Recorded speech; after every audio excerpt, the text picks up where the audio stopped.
Então, olá amigos e amigas, uma boa tarde para todos.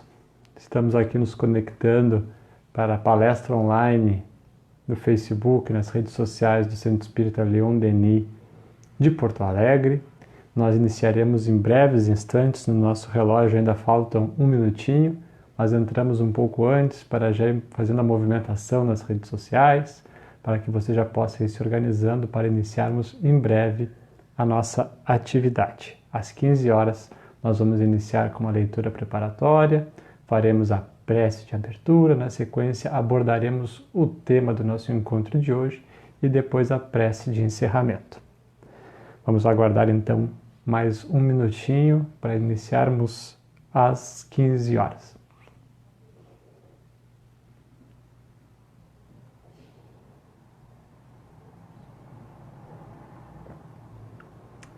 Então, para a nossa harmonização, vamos à nossa leitura preparatória, que estará no capítulo 23 do Evangelho segundo o Espiritismo, intitulada A Estranha Moral. Vamos fazer a leitura do item 17, que pertence ao subtítulo Não Vim Trazer a Paz, mas a Divisão, que está relacionado com o assunto da nossa conversa de hoje. Nos diz assim a mensagem. O Espiritismo vem realizar, na época prevista, as promessas do Cristo. Entretanto, não o pôde fazer sem destruir os abusos. Como Jesus, ele topa com o orgulho, o egoísmo, a ambição, a cupidez, o fanatismo cego, os quais, levados às últimas trincheiras, tentarão barrar-lhe o caminho e lhe suscitam entraves e perseguições. Também ele, portanto, tem de combater, mas o tempo das lutas e das perseguições sanguinolentas passou. São todas de ordem moral as que terá de sofrer, e próximo lhe está o termo. As primeiras duraram séculos, estas durarão apenas alguns anos, porque a luz, em vez de partir de um único foco, irrompe de todos os pontos do globo e abrirá mais de pronto os olhos aos cegos. Então, com essa mensagem, vamos buscar nos conectar ainda mais com a espiritualidade superior, entrando em comunhão com Deus, com o nosso Mestre Jesus, rogando que nesse momento Ele possa nos inspirar, nos envolver, através dos seus celestes mensageiros, visitar os nossos lares, aonde estivermos neste momento, a fim de recebermos a assistência espiritual para a nossa educação moral, para o desenvolvimento do nosso conhecimento, para a pacificação e a serenidade dos nossos sentimentos, buscando também aurir dos recursos fluídicos as possibilidades da nossa harmonia física, nossa harmonia espiritual, fazendo assim com que essa luz se irradie por onde passarmos, Senhor. Que todos nesse momento possam estar amparados e, na fé e com a certeza do amparo, estarmos iniciando então o nosso encontro dessa tarde, rogando sempre muita paz e muita esperança ao coração de todos. Gratidão, Senhor, pela oportunidade do trabalho e pelo trabalho de amor e de fé que nos colocamos neste momento de comunhão com Deus e com a espiritualidade superior. Abençoa-nos, Senhor, hoje e sempre, e que assim seja. Então, queridos, a proposta da nossa conversa gira em torno do tema a influência da paz interior. Para que nós possamos falar sobre a influência da paz interior, é necessário antes falarmos um pouco sobre a paz. O que é a paz? Paz é diferente de passividade. Geralmente nós colocamos a paz numa condição de omissão, mas na verdade a paz é um verbo, a paz é ação, tanto que existe o verbo pasear. E nós podemos fazer ou nos apropriar de diversos conceitos, filosoficamente falando, do que é a paz.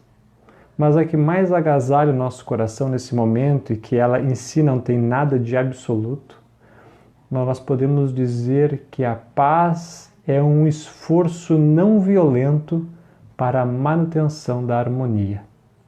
É um esforço não violento porque é baseado nas leis naturais, nas leis divinas, para a manutenção da harmonia.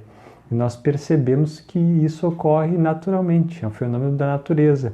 Quando há um desequilíbrio dentro do nosso sistema, da nossa condição ecológica, a natureza aplica uma força, não necessariamente violenta, por vezes agressiva, mas não violenta, mas uma força a fim de que tudo volte a se harmonizar de acordo com a sua realidade.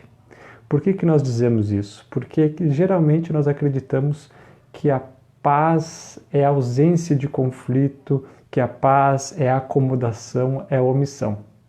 Por exemplo, se nós estamos num ambiente onde há diversas pessoas cometendo um delito, nós estamos num grupo onde todos os integrantes cometem um delito, se nós fazermos o mesmo delito que eles estão cometendo, nós vamos estar em paz, entre aspas, com o grupo. Mas essa paz está distanciada do dever, da lei moral, das leis de Deus. Então nós lembramos, dentro desse contexto, uma frase que está lá no livro Paulo e Estevão, ditado pelo Espírito Emmanuel através de Francisco Cândido Xavier, quando Paulo conversa com Barnabé numa das viagens missionárias, e ele diz assim: quase sempre, Barnabé, a amizade a Deus é incompatível com a amizade do mundo. Quase sempre, não é sempre. E aqui então nós podemos perceber que Paulo não está falando que nós devemos desfazer das nossas amizades do mundo para vivermos unicamente reclusos buscando uma comunhão com Deus, não é isso. Mas compreender que os convites que o mundo nos faz geralmente está contrário, pela visão ainda, pela cultura materialista que nós temos, contrários aos princípios, às leis divinas. Então é necessário não querer desfazer as amizades ou querer a morte do pecador, mas é buscar dentro de uma ação pacífica, de uma ação altruísta, buscar modificar a situação sem violência, mas não é ser passivo e omisso diante do mal.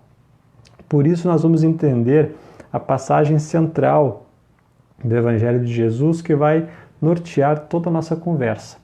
Está lá em Mateus capítulo 10, dos itens 34 a 36. Diz assim: não pensais que vim trazer a paz sobre a terra. Não vim trazer a paz, mas a espada. Porquanto vim separar de seu pai o filho, de sua mãe a filha, de sua sogra a nora, e o homem terá por inimigos os de sua própria casa. Quando nós analisamos literalmente essa passagem, nós vemos um conflito, uma contradição. Como é que a doutrina do Cristo, que é todo amor, toda bondade, toda tolerância e perdão, vai falar que, na verdade, ele vem trazer uma espada, uma cultura de violência, vem separar famílias, desarmonizar ambientes? Mas o convite que o Espiritismo nos propõe, sendo ele a chave que nós consigamos estudar com mais profundidade a mensagem de Jesus, nos faz um convite para fazermos uma leitura espiritual, extrair o espírito da letra. Porque se nós formos fazer uma leitura no seu sentido literal, essa passagem não faria sentido, ou Jesus estaria em contradição. Por isso que Allan Kardec coloca no capítulo 23 de Evangelho segundo o Espiritismo, quando ele estuda a estranha moral, dizendo que se não for aclarada pelos princípios da existência de Deus, sabendo que Deus é justiça, amor e misericórdia e todos os seus atributos, da imortalidade da alma, da comunicabilidade dos espíritos, da reencarnação e da pluralidade dos mundos habitados, a passagem de Jesus por muitas vezes parece extremamente contraditória. Então o convite é que possamos extrair o espírito da letra. Então nós vamos entender o porquê que nós reiteramos aquela passagem de Paulo dizendo que quase sempre a amizade a Deus é incompatível com a amizade do mundo, com essa questão de Jesus nos propor a espada. Ele não veio trazer a paz, mas a espada. Ele não veio trazer a paz que o mundo busca conceituar, essa paz, acomodação e omissão. Mas veio trazer a espada. O que é a espada? Qual é a leitura ou as leituras que nós podemos fazer desse símbolo espada? Geralmente, assim, nós podemos dizer, de regra geral, na verdade, que a espada pode ser, teremos dois símbolos aplicados nas questões espirituais. A primeira deles é que uma espada é um instrumento de corte. Uma espada tem o objetivo de cortar algo. Mas o que Jesus busca cortar? Será que ele está buscando cortar relações ou cortar a carne de alguém? Obviamente que não. Aqui é o que? É um corte moral. É um convite, é uma metodologia para que nós possamos avançar na nossa compreensão das leis de Deus. O que Jesus quer ou nos convida a cortar? Cortar os nossos vícios morais, cortar as falsas amizades, cortar essa cultura materialista que o mundo tem e que também nós carregamos dentro de nós. Materialismo, essa questão de acharmos que nós somos unicamente um ser material, temos unicamente uma vida biológica, e isso nos faz um convite a uma vida hedonista, imediatista, consumista. A proposta de Jesus, então, é cortarmos esta visão para podermos, então, rasgar esse véu que nos encobre e podermos ver com mais claridade. Lembrando sempre o símbolo do corte, né, da precisão, vem nos fazer uma reflexão à lei divina e natural. Porque a lei de Deus, a lei natural, ela não é relativa. Tanto que Jesus diz, né, seja o seu falar sim, sim e não, não. Mas ela também não quer dizer que ela seja extremamente dura no sentido de ser literal. Literal em que aspecto? Por exemplo, de não ter a flexibilidade em olhar a condição da pessoa que comete o equívoco. É aquele caso simples, né? Se nós falamos, por exemplo, que existe uma lei não matarás, isso é uma lei, sabe? Lembrando que os 10 mandamentos, né, pode ser um resumo geral das leis de Deus, e existe uma lá, não matarás, então não matar é lei. Por mais que seja sobre legítima defesa, ou uma pessoa que busca, tem essa ação devido a um crime, ambos estão equivocados, porque a lei é não matará. Entretanto, nós temos que perceber que uma pessoa, a intenção da pessoa que usa um recurso para se defender, através da lei de conservação, na legítima defesa, tem uma pena abrandada se comparado a uma pessoa que faz isso por uma questão de um crime. Então, tem que ter essa questão da intenção, e também quanto maior o conhecimento, maior a responsabilidade. Entretanto, né, o convite que os Espíritos nos fazem na questão 830 é bem clara. O mal é sempre o mal, e não há sofisma que faça se torne boa uma má ação. Então não há o descumprimento da lei de Deus sempre será uma ação má. Entretanto, que isso também é analisado de acordo com as circunstâncias e o grau evolutivo de cada um. Então, quando nós falamos dessa proposta de Jesus, é isso, né? Fazer esse convite à educação do homem para uma nova perspectiva, de acordo com as leis naturais, as leis divinas. Só que esse processo, ele não deve ser um processo violento. Esse corte não quer dizer algo imediatista, algo que vai num rompante. É o exemplo que nós usamos da própria natureza, o símbolo da erva daninha. Se nós vemos uma árvore que está sendo consumida pela erva daninha, se você buscar cortar a erva daninha, arrancá-la de imediato, de supetão, você também mata a árvore. Então esse corte que Jesus nos convida não é um corte imediatista que busca assim, algo preciso e imediato, mas sim algo que tem que ser construído, porque dentro de uma ação má, vou pedir agora o cuidado para ser bem interpretado, há o bem. O mal é uma busca de fazer o bem, só que desajustado. Algo, por vezes, em que a medida foi ultrapassada. Mas em muitos casos em que nós vemos um mau comportamento, buscar arrancar esse mau comportamento, nós também arrancamos o bem. Como assim? Vou tentar trazer um exemplo para vocês. Uma vez eu estava com uns amigos numa cafeteria e tinha um grande amigo nosso que tinha já viajado fazia algum tempo, estava por fora. E ele era um amigo íntimo de dentro de uma pessoa do nosso círculo, né? Todos éramos amigos, mas é natural ter mais afinidades de uns do que com os outros. E quando esse nosso amigo chegou de viagem depois de muitos anos e ele entrou na cafeteria, esse companheiro que estava conosco, quando viu ele, ficou tão feliz, mas tão feliz que começou a xingar, falar palavrões de tudo que é nome para esse companheiro que chegava. O que nós percebemos? O sentimento, a forma como ele se expressou é correta? É claro que não precisava falar nenhum palavrão, ainda mais em público. Mas se nós buscarmos admoestar ele naquele momento, dizendo, tchê, não fala assim, nós iríamos estar cortando a parte boa, porque apesar da expressão dele ser equivocada, não ser harmoniosa, né, porque choca um pouco, mas no fundo estava representando um sentimento bom, de alegria por ver um amigo, uma saudade que ele estava, tanto que ele chorou emocionado. Então a visão é essa, é saber que sim, é necessário corrigir aquele equívoco num outro momento, depois que aquele afã passar, aquele momento, porque senão, se tu cortar ali, tu também corta a parte boa, porque ele vai ficar constrangido e não vai conseguir expressar o seu sentimento para o amigo. Então, a proposta do Cristo é verificarmos a necessidade de sim alinharmos a nossa vida, mas que isso não seja feito de uma forma violenta. Violenta. É a analogia que nós podemos fazer também da onda. Se nós estivermos, por exemplo, no mar e vem uma onda muito forte, nós geralmente temos 3 opções. A onda aqui ela simboliza um conflito. A paz não é a ausência de conflito, porque os conflitos são necessários. Nós vivemos no mundo de provas e expiações. Então os conflitos, as aflições surgem o quê?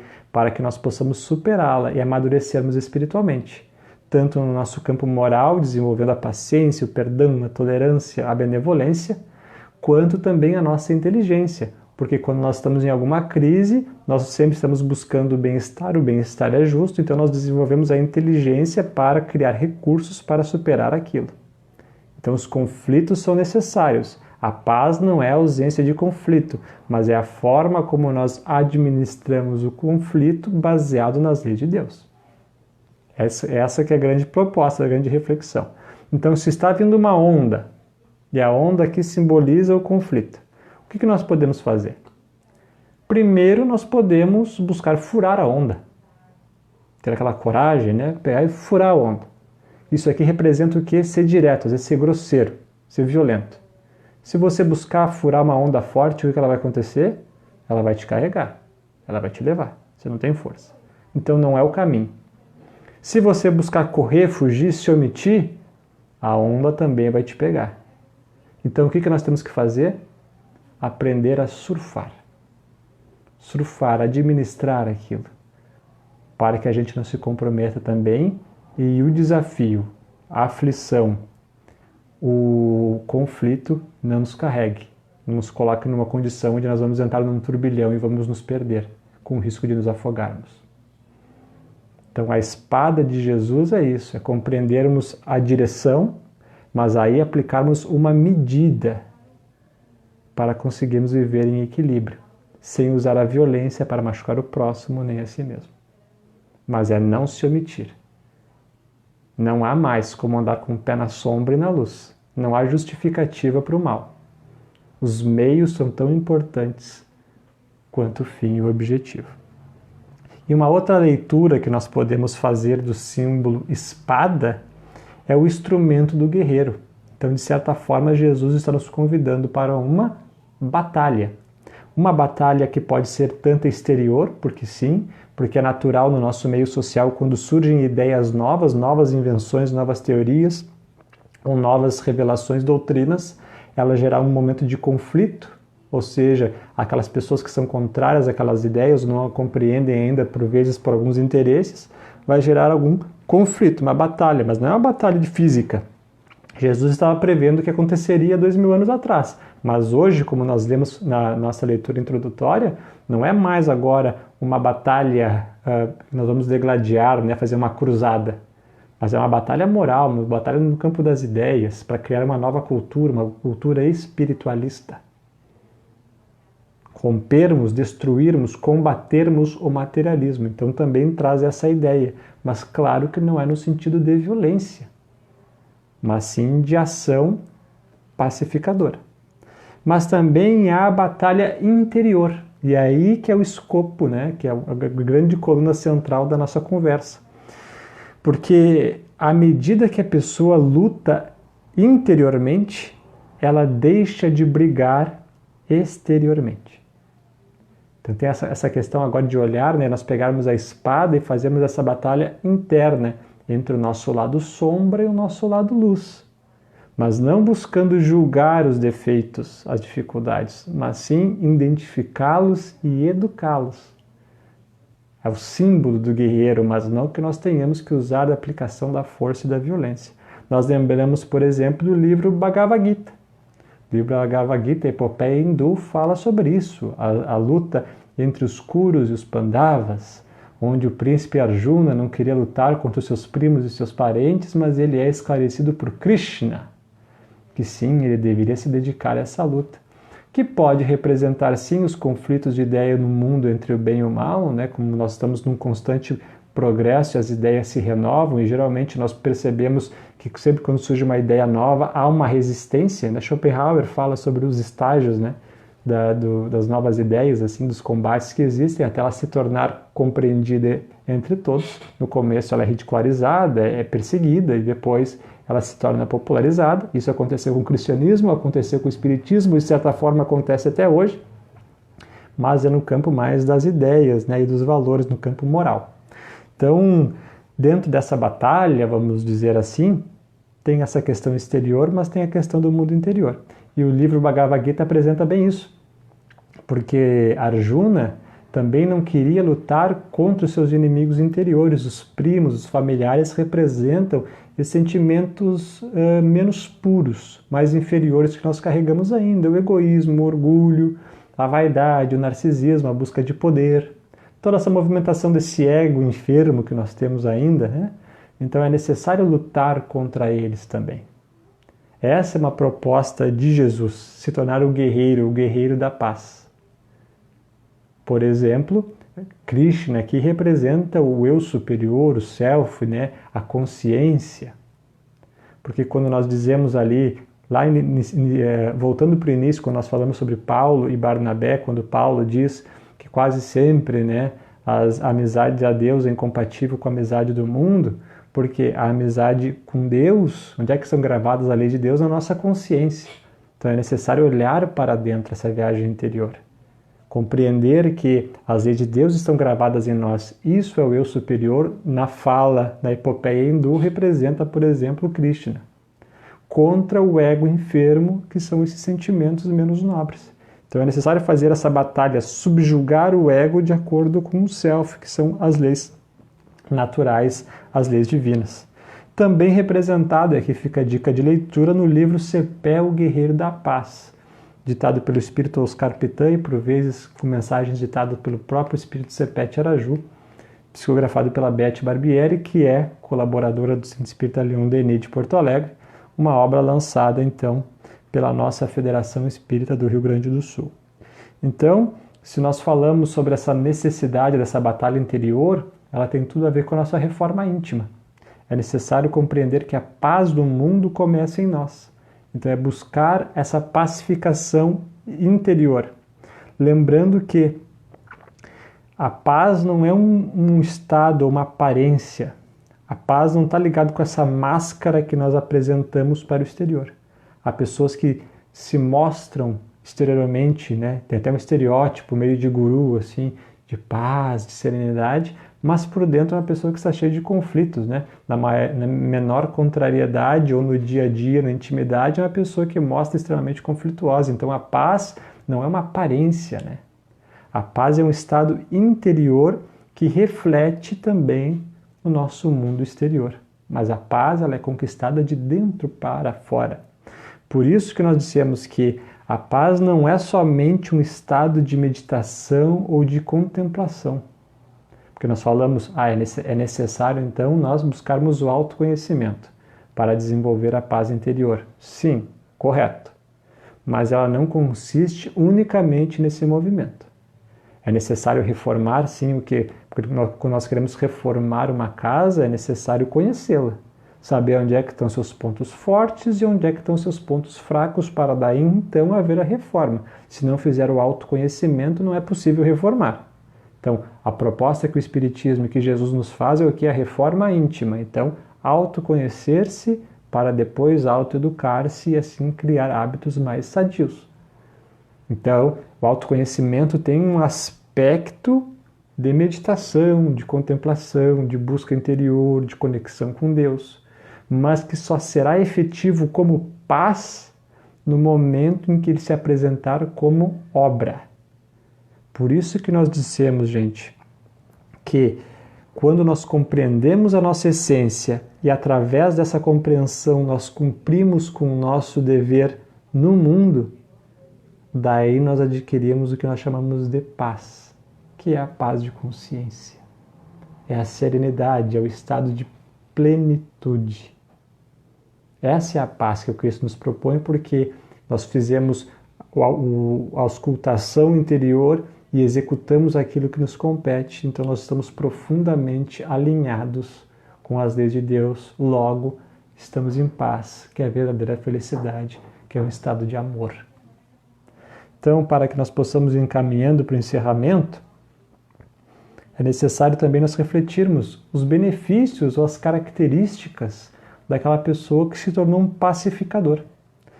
Nós podemos dizer que há benefícios no campo físico, porque a pessoa desenvolve mais equilíbrio, uma sensação de bem-estar mais profundo, aumenta a sua imunidade biológica, já há estudos que comprovam disso. No campo dos sentimentos, no campo comportamental, vamos dizer assim, a pessoa já desenvolve mais paciência, mais tolerância, mais serenidade, começa a compreender que é o tempo de Deus para as coisas. Então, lembrando que paciência, serenidade não é também uma questão passiva de espera, né? Mas é uma espera ativa de esperança. O pacificador é aquela pessoa que busca promover o bem-estar para as pessoas que estão à sua volta, não só para si, porque ele compreende essa necessidade no cumprimento do dever de auxiliar o próximo através da caridade. Então busca o bem-estar, né? Como o Sérgio Lopes fala no livro Código do Monte, né? Onde ele estuda o sermão, as virtudes do Sermão da Montanha, ele vai dizer que o pacificador é o altruísta, né? O altruísta é aquele que não pensa só na sua paz, mas por já ter conquistado a paz e ver seus benefícios, busca contribuir com o todo. Desenvolve também a inteligência emocional. O pacificador é aquela pessoa que já conquistou a inteligência emocional, porque ele suporta as angústias sem descarregar nos outros. Suas aflições, as circunstâncias que o mundo, os conflitos que o mundo lhe apresenta, que por vezes pode trazer alguma angústia, ele não descarrega no outro, ele consegue gerenciar dentro de si. Claro que busca auxílio dos outros também, né? Porque ninguém consegue conquistar nada sozinho, mas quando ele conversa com as outras pessoas ou busca se compreender, isso nunca tem um sentido de agressão ou de querer botar também um fardo sobre os outros. É a pessoa que fez o que Jesus nos orientou em brilhar a sua luz. O que é o brilhar a sua luz? Se nós estamos no campo, por exemplo, fazendo um acampamento e começa a escurecer e nós acendermos uma luz, o que acontece com a luz? Ela atrai. Vamos ver vários mosquitinhos na volta da luz, né? Então, quando nós brilhamos a nossa luz, a luz aqui representada pelo amor, pela paz, ela vai atrair as pessoas. Então, aquela pessoa que é pacificadora se torna uma pessoa simpática, agradável no meio social. Por quê? Porque ela consegue influenciar através da sua psicosfera. Porque essa luz tem a ver com o brilho dos nossos sentimentos, mas nós sabemos também que nós somos espírito. Espírito, como nós sabemos, para se conectar com o corpo, né, ou para transitar no mundo na erraticidade, ele se utiliza do perispírito, que é um corpo semimaterial e que tem uma determinada luminosidade. Essa luminosidade cresce, aumenta de acordo com a evolução dos seus sentimentos, dos seus pensamentos também. Então, a química da nossa aura, da nossa psicosfera, se modifica através da química da nossa aura, da nossa psicosfera, se modifica pelos nossos sentimentos. Quanto mais elevados, a química modifica para uma sensação superior, uma expansão maior, e quando os sentimentos são menos nobres, ele cria uma psicosfera, um ambiente negativo. Então, o pacificador, ele vai irradiar a sua luz. A sua psicosfera se torna simpática, agradável. É aquela pessoa que nós nem conhecemos, mas entra num ambiente e parece que ela transforma, porque ela está em paz consigo mesma. Diferentemente, quando nós entramos num ambiente onde há pessoas em desequilíbrio, geralmente nós entramos, nós já sentimos, né? O clima não está muito bom aqui. É essa captação, né, que o ambiente não está em paz, em harmonia. E por fim, né, para nós compreendermos um último benefício, uma última característica, se a pessoa está com sentimentos elevados, logo a sua psicosfera está agradável, e isso já faz com que nós façamos a atração de pessoas, né, se nos tornamos simpáticas a outras pessoas encarnadas, nós podemos refletir também que o pacificador, o pacifista, atrai companhias superiores no campo espiritual. Pela lei de afinidade, no momento que nós estamos em equilíbrio, nós vamos sintonizar mais com os amigos superiores e vamos nos tornar pessoas mais simpáticas, mais dóceis aos espíritos de uma elevação maior. É como está lá no livro Mensageiros, quando o André Luiz está no centro de Mensageiros em nosso lar, junto com seu amigo Vicente, e começa a conversar com várias pessoas, porque a conversa para o benfeitor Aniceto também é trabalho. É troca de experiências, é crescimento, é cultura, é conhecimentos novos, é desenvolvimento da moral também. E ele disse que o ambiente era agradável porque as conversas ali eram edificantes, eram nobres. E daí o André Luiz perguntou, e se eu tivesse, por acaso, uma conversa mundana, algo não tão elevado, o que aconteceria? O Vicente diz, a tua pessoa seria uma pessoa que não estaria num ambiente... Na verdade, vamos tentar melhorar a fala aqui, tá? Você seria uma pessoa desagradável no ambiente. Porque a tua psicosfera, né, o teu ambiente áurico, a tua condição ia expressar que tu não está em sintonia com o nosso meio e logo uma nuvem cinza assomaria no teu entorno. Ou seja, por não ser sentimentos elevados com um propósito maior, a tua característica espiritual também se modificaria. Então, tudo isso nós percebemos os benefícios e as características daquela pessoa que busca promover e desenvolver a paz, que começa em si e acaba influenciando as pessoas ao seu entorno. É como nos diz o benfeitor Emmanuel. E aqui então nós encerramos a nossa conversa e logo mais vamos para a prece. Mensagem do Espírito Emmanuel, psicografado por Francisco Cândido Xavier, no livro Vinha de Luz, capítulo 105. Nos diz assim o benfeitor: não te esqueças, contudo, de que a paz do mundo pode ser muitas vezes o sono enfermiço da alma. Busca, desse modo, aquela paz do Senhor, paz que excede o entendimento, por nascida e cultivada portas adentro do espírito, no campo da consciência e no santuário do coração. Então, queridos, com essa mensagem trazida pelos espíritos da codificação espírita, trazida como uma interpretação das lições de Jesus, que possamos buscar constantemente desenvolver exercícios para o nosso autoconhecimento, compreendermos qual é o propósito da nossa existência, buscarmos desenvolver a nossa pacificação interior, que é esse olhar para que possamos administrar os desafios da nossa vida e as nossas relações de uma forma mais harmoniosa e compreender sempre que a prática do amor, da caridade, do auxílio ao próximo, desenvolvendo o auto-amor, não no sentido de egoístico, né, como amor próprio, mas o auto-amor no sentido de cuidar de si, de fazer um investimento na tua evolução espiritual, auxilia também a irradiar a sua luz, a sua paz, para ajudar, contribuir espiritualmente e materialmente com as pessoas ao seu redor.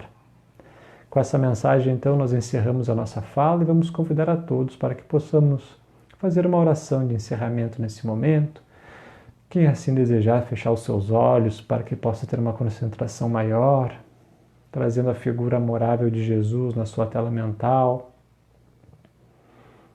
para então, rogando em nome de Deus, do Cristo amado, a presença mais uma vez dos mensageiros espirituais, dos espíritos amigos, para que possamos receber o passe espiritual, essa transmissão fluídica, que faz com que pacifiquemos a nossa mente, possamos renovar os nossos pensamentos, buscando as aspirações mais altas no campo das nossas realizações, buscando também a saúde, a harmonia física, buscando irradiar essa luz para os nossos familiares, nossos ambientes domésticos, ambientes de trabalho, ao centro espírita que frequentamos, aquelas pessoas que nós gostaríamos que recebessem também esses benefícios, encarnadas ou desencarnadas.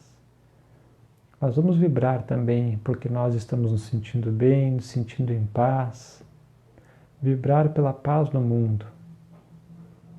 Que essa luz que se irradia de cada um possa ir somando-se a todos aqueles que buscam fazer o bem e assim irradiando, visualizando todo o nosso planeta Terra envolto em muita luz e muita paz, mostrando assim que essa média vibratória daqueles que buscam amor estão superando os equívocos, os pensamentos malsãos, e assim fazendo essa higienização psíquica de todo o nosso planeta, para que possamos desenvolver a paz no mundo e nos corações das criaturas.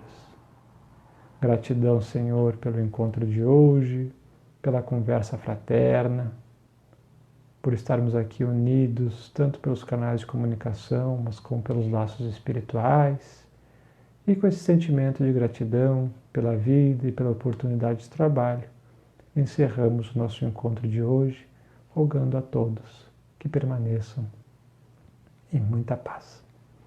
Gratidão, amigos, que as bênçãos espirituais se façam nos nossos corações. E até um próximo encontro. Tchau.